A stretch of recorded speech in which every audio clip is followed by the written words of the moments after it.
Kila anayemshauri atasikiliza ushauri unaompa. Ila mimi ninawashauri wa Tanzania, usikubali kushawishika, usikubali wala hata kidogo kushawishika kushiriki katika haya maandamano. Siku zote muathirika ni yule mja dhaifu. Tunaona katika tarehe 29 kuna watu waliasisi maandamano, walishawishi pakubwa, lakini wakati mabomu wanalia barabarani, marisasi yanalia, watu wanauana, hatukumuona hata mmoja yule mtu. Na nimejitahidi kufuatilia mtandaoni, sijapata kuona kwamba kuna taarifa ya wale watu kwamba walikuwepo katika nchi ya Tanzania. Kwa hiyo nchi jirani hizi vile zinavyopigana, wanapigwa purukushani, njaa nini, Tanzania imetulia. Kuna baadhi ya watu roho inawauma. Angalia Gaza watu wanateseka, watoto wanakufa, watoto takriban 600 ni yatima, hawana wazazi. Watoto takriban 400 wametolewa, sio wamepelekwa wapi huko kwenda kwa ajili ya kwenda kuhudumiwa, kupatiwa matibabu. Watu wanakufa na njaa, wanakufa na marisasi. Sasa mimi na wewe, Tanzania hatakuwahi kuona vita.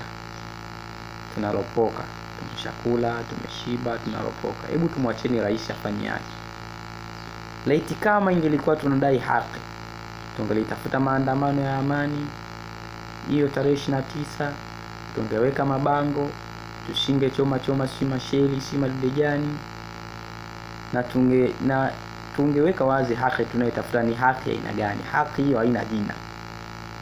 Mimi nafuatilia huko mitandaoni, sioni mtu anasema haki yetu tunayotafuta labda tulikatazwa kufanya kitu fulani, tunataka tufanye kitu fulani.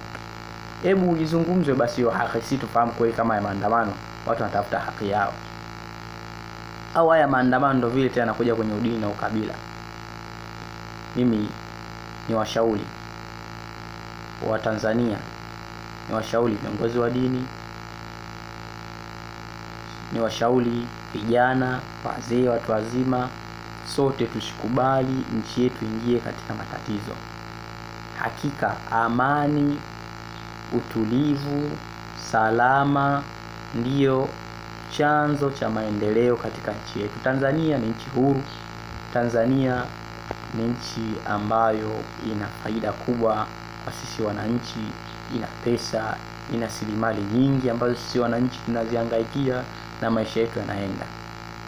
Leo hii unaweza ukaropoka wewe Mtanzania ukasema maskini wa hapa Tanzania ni bora hata maskini wa Ulaya au maskini wa China. Ulishawahi kwenda? Usiangalie mapicha. Hebu chunguza kwa uzuri vijiji vya China, Korea, vijiji nyumba zao zipoje. Linganisha vijiji vya kule na vijiji vya Tanzania, hata nyumba zao zinakuwaje. Unaweza unakuta kwamba Tanzania bado ni iko juu, ni nchi ambayo iko vizuri. Sasa kwa nini tuiharibu nchi yetu? Shamba la kwetu wenyewe tumelilima vizuri, tumeliandaa, mazao sasa yanakomaa, tunayatia moto. Faida ya kulima ni iko wapi? Kwa mimi niwasisitize, niwaambie vijana wenzangu, tusikubali kuingia katika mtego huu tuliotegewa kwenda kuandamana mabarabarani. Umepambana sana, umeumia, umeshapanga mipango yako, kesho na kesho kutwa itimie, maandamano yanakuja na haribu na vuruga. Watu wanakufa na pressure, watu wanakufa na mabomu. Tena tunaona huko mitandaoni na kusikia kuna nchi jirani nao wanataka kuingia kidogo.